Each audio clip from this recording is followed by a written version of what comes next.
So you're up first.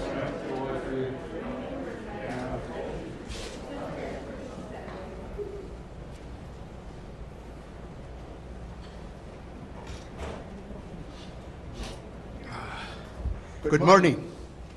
Good morning, everyone. Buenos dias. Thank you, Governor Newsom, not only for joining us today, but for taking the time to visit a number of vaccination centers throughout the state in recognition of the scale and commitment that go with protecting 40 million Californians in an equitable way. At Alta is currently vaccinating patients at several of our offices across Los Angeles and Orange County. For more than a decade, we have been a trusted medical provider and partner in Orange County, where at least 35% of the residents are Latinos, and the hardest hit population, and one which continues to be at the highest risk of contracting COVID-19 due to the essential role in sustaining the economy. We are proud to serve a diverse population, and through this pandemic, we have witnessed the unjust impact of the social vulnerabilities that they face. We understand the importance of creating equitable access not only to COVID testing and vaccinations, but to primary care to our patients and communities. Among those we serve, 66% of our patients and their families live in areas ranked in the highest 25% of crowding in California. 54% of our patients and their families live in areas where income falls at the bottom of the 25% among Californians. And 37% of our patients and their families live in areas that rank in the top 10% of areas with limited English proficiency. It is incredibly important that vaccines are quickly and efficiently rolled out and made accessible to every member of every household where they are eligible. That we promote the availability of vaccination dates and locations in the right language and by trusted messengers within each community. Accessibility is absolutely key to helping Californians safely return to normal. We must also acknowledge our systemic barriers like transportation and access to culturally and linguistically aligned providers in communities large and small across the state of California. Alta has administered more than 8,000 vaccines in Orange County alone since we began vaccinating our patients in February. By design, community health centers are we are perfectly positioned to vaccinate our communities because this is already part of our primary care services at our facilities. For decades, we have met our communities where they are, and we will continue to do so as long as it is necessary. We have set up hotlines in English and Spanish and other languages, as well as provided phone banks to respond to the questions and assist their patients with making decisions with regards to vaccinations.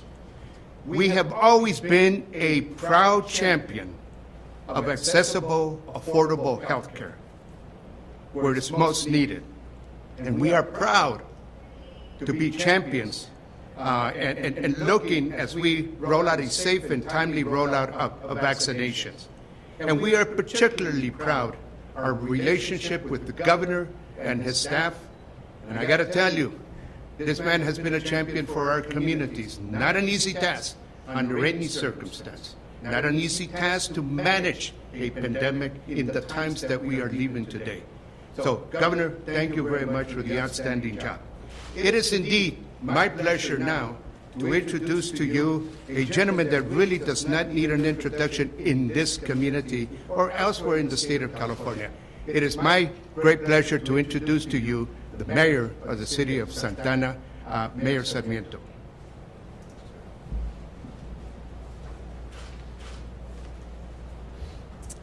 Muchas gracias, Castulo.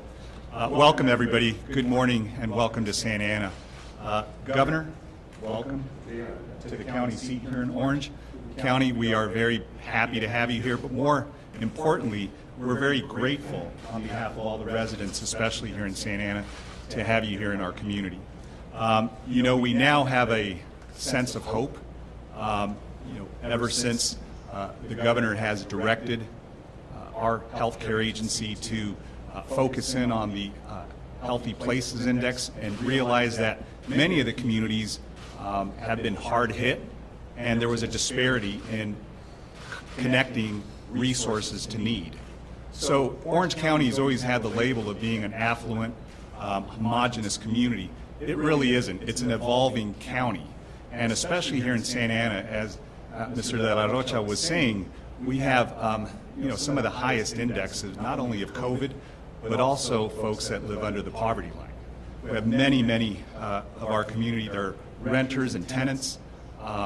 They struggle every day, but they're also our essential workers. They're the ones who've been going out, working, making our economy function, and doing it under some very difficult conditions. They don't have the luxury of remotely working or working from home. So they've had to go out and then come back to their homes where they live in overcrowded conditions, sometimes multi-generational households, and then you have folks there that already had pre-COVID chronic health conditions. So this was the worst formula for some bad things to happen. So many of us saw this on the horizon. But I'm very grateful because we're blessed in Santa Ana to have so many partners and strong voices that when we saw the numbers raging in some of our zip codes, 1 in 4 people were testing positive. You had people from the school district here. My colleagues on the city council, my mayor pro tem is here, and others, and members of the college trustees, one of which is here, and folks from community leaders and nonprofits and our community clinics. All those voices started to get more vocal, and I think everybody heard. And I think the game changer was when the governor said, hey, we have to dedicate 40% of these vaccines to those communities that haven't been addressed. So we are eternally grateful for that, because we were seeing that resources were going elsewhere, and as we always say here, relief delayed is relief denied. And so I think that now is getting under control, and we're hopeful here, and we're extremely hopeful for all the ancillary support that's being provided to our tenants in rental assistance, to our small businesses, that many of which failed and are struggling. So those business grants, those resources to our renters and tenants, and getting our kids back to school safely, all those things are is a formula for recovery. So we are very optimistic. We are very hopeful. Governor, you had our back here in Santa Ana. We promise to have yours. We want to make sure that you know that you can count on us as being partners with you in this. It's not a sprint, it's a marathon. And we know what's going to follow the public health crisis is the economic recovery crisis, right? It's going to be a difficult one. But know that as we've done this collectively, we're going to continue to move forward collectively and be successful. We live in one of the greatest states in the country, right? We see other states that are going sideways a little bit with their numbers, not us. So we want to thank the governor and his team for coming here to Orange County and for showing leadership here.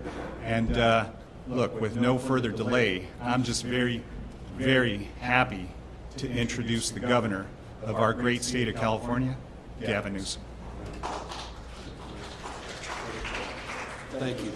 Thank you, Mr. Mayor, and Council, thank you very much, all the Ultimate team. Thank you for the privilege and the opportunity to be with you today. Mr. Mayor, thank you for not only your generous words, but thank you for raising the bar of expectations. The Mayor's been very pointed, and appropriately so, in terms of his desire and demand that we do more for those that have been most acutely impacted by this pandemic. To put it in terms that are more easily digestible, to do more for the Latino community that has been disproportionately impacted in terms of total number of cases and deaths related to this pandemic. We needed to do more. We needed to do better. The mayor wasn't shy about making that known. publicly and privately, and appropriately so. And because of his voice, because of his leadership, because his desire to truly deliver on what we were promoting, equity, we were able to do just that on March 4th by acknowledging that the pace we were going, we were not going to do justice to our North Star, and that was addressing equity as it relates to vaccine administration and distribution. Now, that said, we still have a lot of work to do. We are mindful of that. We recognize we're not even close to where we need to be. But we were the first and the most bold state in America to lay a marker with that 40%, to commit to a cause, to truly be accountable and more transparent to delivering in communities, large and small, all across this state. And we're seeing progress every day on that goal. 30% increase in what we refer to as these healthy place indexes, the lowest quartile in terms of administered doses, but that's not enough.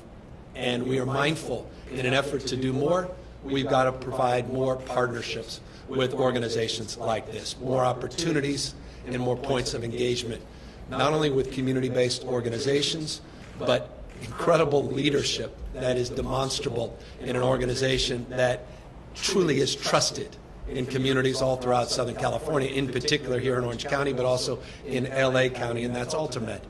And it's a remarkable thing to see, to see generations, families. We were just downstairs, a mother that was vaccinated, and a daughter that was coming in to get vaccinated. We were hearing stories. We were kind enough to offer stories about 10, 12 folks come in, one vehicle, all to get tested, only to find out everybody in that vehicle was testing positive.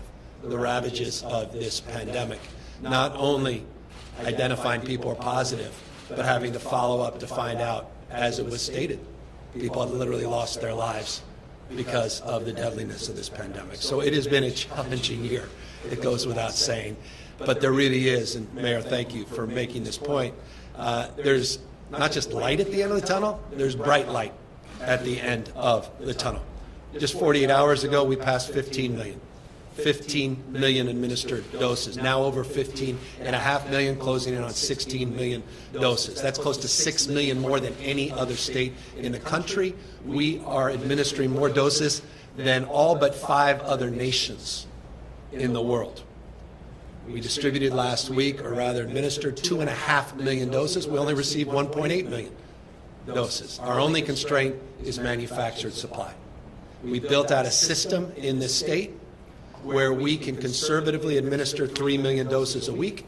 By the end of next month, we'll be able to administer 4 million doses a week, with the expectation that more supply will be made available, more J&J supply, one shot, but also more supply as it relates to Moderna and Pfizer.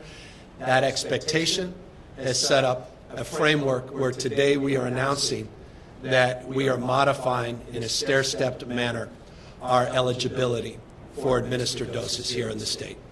On April 1st, in the state of California, anyone 50 and over will be able to get a vaccine in our state. So next Thursday, anyone 50 and over will be provided the opportunity to get a vaccine. On April 15th, everybody in the state of California 16 and over can get a vaccine. So in just a few weeks, there'll be no rules, no limitations as it relates to the ability to get a vaccine administered. April 1st, everyone 50 and over. April 15th, everybody 16 and over. We also today are loosening the requirements to provide Ultimed and others the ability to use their discretion, effective today, regardless of your age, regardless of your pre-existing condition. If someone comes in eligible under the existing rules, but with a family member, we will accommodate the family member, no questions asked. That flexibility is effective today as well. Bright light at the end of this tunnel. This comes with the expectation of more manufactured supply. This comes with the expectation we'll be going from about 1.8 million doses a week to about 2.5 million doses in a number of weeks, and closer to 3 million as we move into May, June, and then the abundance that President Biden has spoken about. So I hope this is coming as positive news for those that have been waiting their turn. And by the way, that includes myself. I will be eligible after next Thursday, and I look forward to getting the best shot. And the best vaccine is the next one available, whatever that vaccine is. And I would encourage those of you that have not yet done so to take the time, go on the My Turn app, fill out the form, learn about the site and location that's proximate to you, and work through the scheduling. And we are now working with providers all up and down the state to prepare for a surge of access and demand once that limitation as it relates to the current tiering is lifted. That said, Mr. Mayor, that said, Mr. President, we are not walking away from our equity commitments. Quite the contrary. We'll continue to double down on all of those equity frames. We're not running the 90-yard dash on that. It wasn't just an announcement and we're moving on to the next thing. We truly want to flood those areas. And that's why that accessibility as it relates to multi-generation or extended family members is 4 areas that are in that equity frame. That's the commitment, again, of reinforcing an equity mindset in a meaningful and demonstrable way. Just a few quick top lines. Yesterday we announced another 9, 10 counties now moving out of lesser restrictive tiers, or more restrictive now into lesser restrictive tiers. Now 50 of the 58 counties are out of that purple tier. Many other counties moved into the orange tier from the red tier, and we're well on our way to a green tier in a foreseeable future. We're at 2% positivity today. There's only a couple states in America with lower positivity rate than the state of California. Our cases, a little over 2,200 today, showing stabilization as we've seen massive decompression in our hospitals and our ICUs as well. So these are encouraging signs, but we're mindful. We're monitoring 474 individuals that we have sequenced their genomes that have the UK variant. We now have 6 variants, 6 mutations from the Brazilian variant in the state, 4 from South Africa. We have a number of New York variants in California, and then we have our own homegrown mutation, which is referred to as the West Coast variant. 8,800 as of today have been sequenced. These mutations should make us mindful of the moment we're in. This is not mission accomplished. We're not spiking the football. This is not time to take down your guard or literally, as is the case, take off your mask. The most potent and powerful thing you can continue to do is wear a face covering and let us work through the next number of weeks until we get to that place of abundance, moving away from the scarcity mindset where we can meaningfully begin to reopen the economy without the kinds of modifications that we're currently experiencing. Final 2 points. The mayor was right to point this out. Our small businesses have been impacted, terribly so, particularly in the hospitality and leisure industry. And while the economy in California is growing, and while the state is enjoying record reserves, and while the state is enjoying one of its highest operating surpluses in our history, including just this week announcement that we have $14.3 billion more in cash than we anticipated in January, we are mindful that that economic reality for small businesses looks very differently. And that's why we put up $2.5 billion of grants, not loans, and we encourage our small businesses to learn more about that grant program. Tens of thousands of businesses have already received grants, $5,000 to $25,000, nonprofits, cultural institutions, all eligible for those grants. And we are committed to doing even more as we update our budget in May to continue to help support our small business to get back on their feet. 9,000+ schools now in the state of California have either opened or have set a date to open. 9,000 of the 11,000. We'll update on Friday tomorrow that number with more granularity, so you'll see school by school, not just district by district. And we are also seeing very, very positive signs across the spectrum as it relates to people feeling more optimistic, not only about their small business, the fact that reopening, about their schools reopening, but more and more confidence in their ability to once again breathe and once again feel a sense of optimism about their fate and future. And so, Mr. Mayor, I appreciate your comment about California, because one thing I know about what's going to happen in the state, we're not going to come back. We're going to come roaring back. Mark my words. This state is going to come roaring back. Bright light at the end of the tunnel.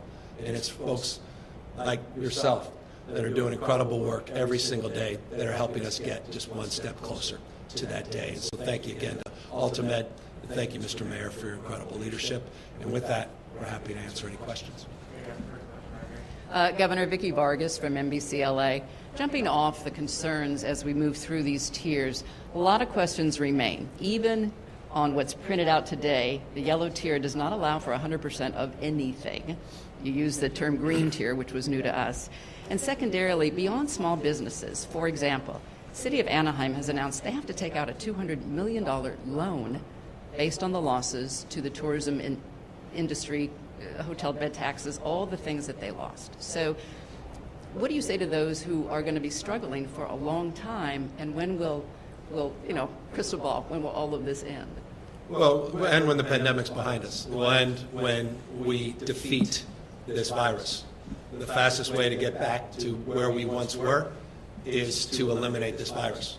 This virus continues to be deadly. Today we had over 200 people's lives lost to this pandemic. It's just a reminder that this is still taking people every single day. Thousands of people are dying because of this virus all around the globe. This is a deadly and serious virus. It's not taking spring break away. It's not taking the summer off. We have to defeat it. And we've made progress as a country, but you're seeing that progress as setback. In a number of other states, they're seeing positivity rates go back up. Some of those larger states, Florida, Texas, have multiples of positivity rate compared to California. When you say pull off your mask, let's just go back and revert to normal, then that puts the virus back in control, as opposed to the work that all of you are doing to keep this virus at bay. I want to keep that progress. We're not going to run that 90-yard dash, and so we've got a lot more work to do in the next number of weeks. Almost 16 million vaccines now that have been administered. No other state comes close. More and more vaccines coming in. We're going to eliminate these restrictions, make it available to everybody just in a few weeks. Businesses are reopening all up and down the state of California. We're going to update those tiers. We're going to eliminate these 4 colors, get to a new tier, this green tier. We've been talking about that for the last 3 weeks.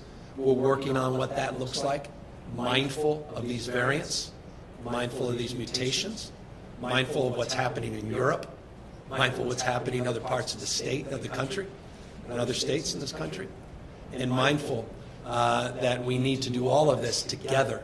Because when we come out of this tunnel, I want to come out together.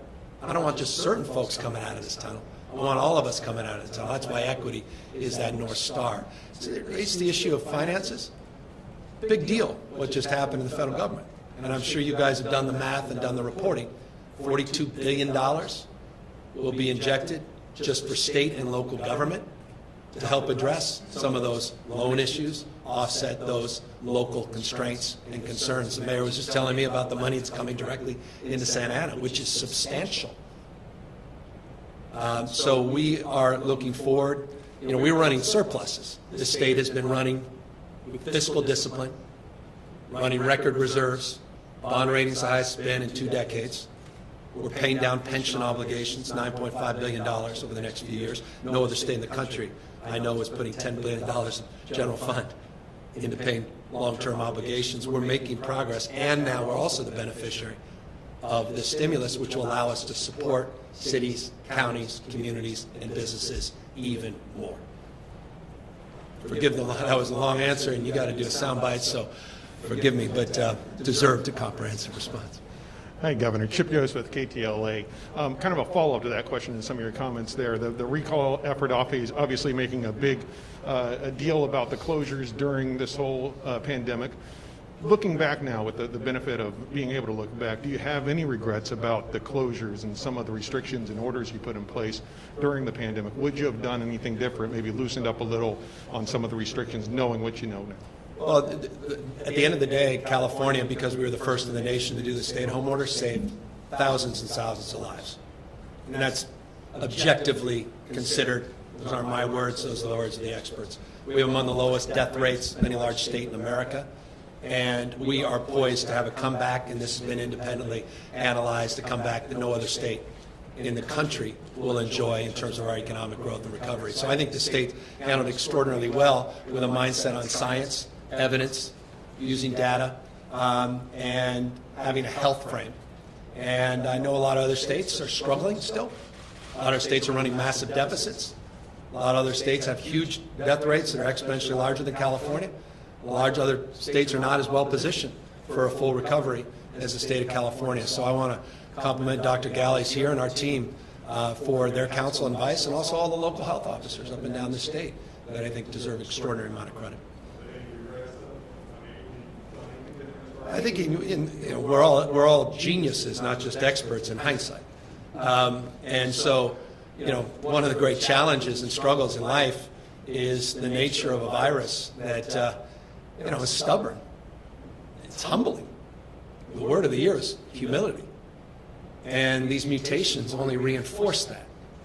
I mean, just imagine being leaders in places like Italy, Germany, that are doing full lockdowns again, having to struggle with all these mutations. We're going into something, unless you were around 100 years ago, no one's ever experienced in a lifetime. And so all of that requires in real time decisions that are challenging, and you're constantly evaluating those, and we're constantly evaluating our decisions and improving and iterating and making sure we're adjusting. That the tiered models, those color tiered models, are a perfect example of that. Those came about 28 weeks ago. They didn't come in the beginning. So it's all part of the iteration and all part of this journey that we've been on internationally, not just here as Californians together. Jessica De Nova with ABC7 Eyewitness News. Bienvenido, Gobernador. Welcome to my hometown. So I grew up here in Orange County, and I grew up undocumented.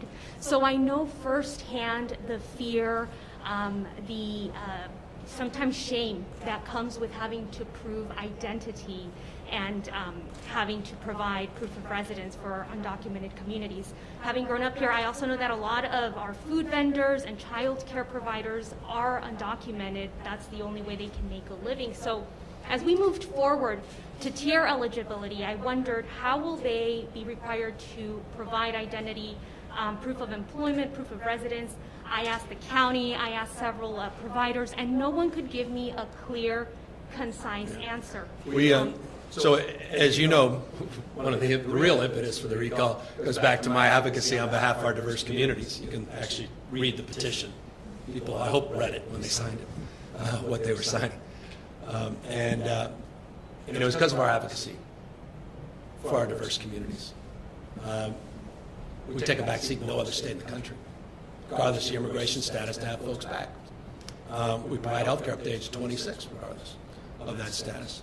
Testing, regardless of that status, no cost. We were one of the first to establish that firmly, foundationally, provide grants to people because so many living in mixed status families that were left out of the federal stimulus. And we provided 100+ million, 150 million in direct grants, raised philanthropic dollars, $50 million to help advance those efforts. We have $52.7 million of investments in community-based organizations to truly speak the language in our diverse communities across the spectrum. Talk about in-language cultural competency. We are redefining that. 337 community-based organizations are part of that effort, reaching out to communities, documented and undocumented, to help support our efforts in terms of vaccine distribution and availability. So our perspective is, from a health care perspective, we want everyone, regardless of their status, to get support. We have direct efforts for farm workers. I've been in the Central Valley a dozen times in the last few weeks. providing direct efforts, meeting people where they are, pop-up sites, mobile clinics, going in the farms, regardless of immigration status, no question asked, just getting shots into people's arms, stabilize population, stabilize health. Dr. Galley is here, and I want to ask Dr. Galley to come up a little bit more to reinforce this important message and your important question, because I want folks to understand their opportunity to access the vaccines and our moral responsibility to provide them in a timely and equitable manner. Governor Newsom, can I do a follow-up really quick? Thank you, Governor. Thanks for the question. As the Governor said, our objective today is to make announcements that show that we're taking down barriers to access of the vaccine. One of those is showing documentation. We made a decision that self-attestation around disabilities and chronic conditions was enough. So we didn't burden people with, hey, where's my paperwork? Go get a note from my physician to show that I'm eligible. Similarly, we want to make sure as we move to 50 and older, 16 and older, that anyone comes free of documentation who's eligible to be vaccinated. So I'm careful, I'm a pediatrician, want to make sure that people are 16 and older, that we're not vaccinating kids. But that's going to be the only threshold. We want to make sure we get this available, no questions asked, whether it's working with employers, working at fantastic community partners like Alta or any of our FQHCs or our public hospital systems. This is particularly important, as the Governor said, around the equity frame, around our framework to make sure hard-hit communities hear us loud and clear that when there's interest, ask questions, come with your questions, but ultimately we hope you get vaccinated. And whatever we can do to take down that barrier, whether documentation status is an issue, please, please, please know that we're here to work through that and make sure that every Californian is vaccinated as quickly as possible.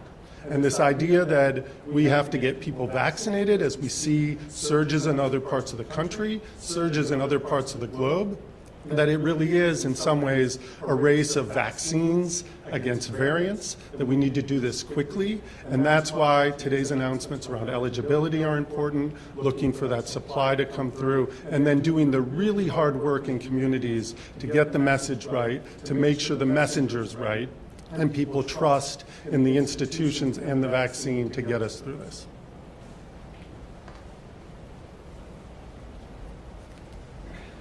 I am Castulo de la Rocha, President and CEO of Alta Health Services Corporation.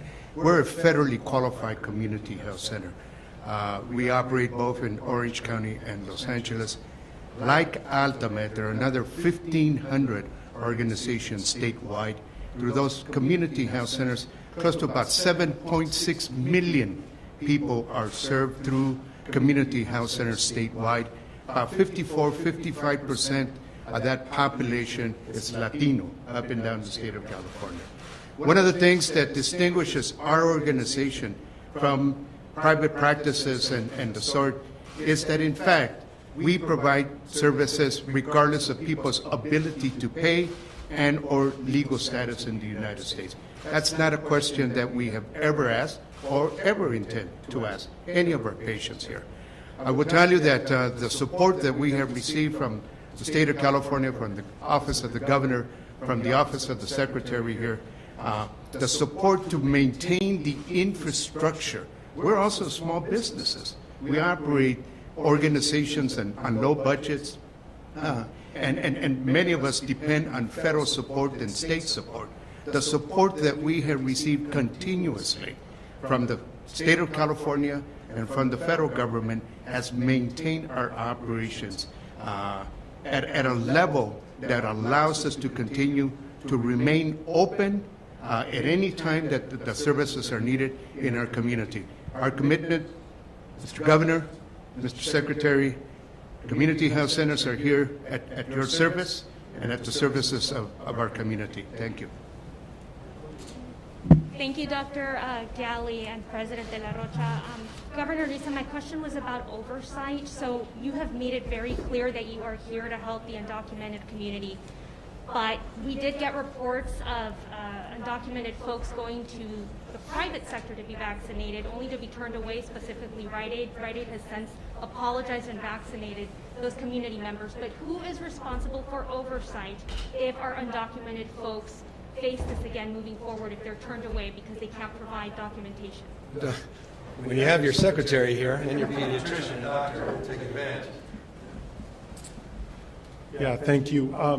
First off, we take very seriously all of the partners as one of the key distributors of vaccines, the state, to all of the partners that are doing the hard work like Alta and many other community health centers of vaccinating. We need to hear about that, and we take responsibility to work with those partners. I'll remind you that the state, as well as the federal government, is distributing directly to pharmacies. So working with our federal partners when we hear of issues to make sure that we correct it. It's good to hear that it was corrected immediately, and if things like this come up in the future, it is directly against what we are standing for today, which is low barrier, no barrier vaccination opportunities for all Californians. So the state does take that responsibility seriously, and working through our county partners and others to make sure if those stories do occur, as the one you're noting now, that we intervene and work with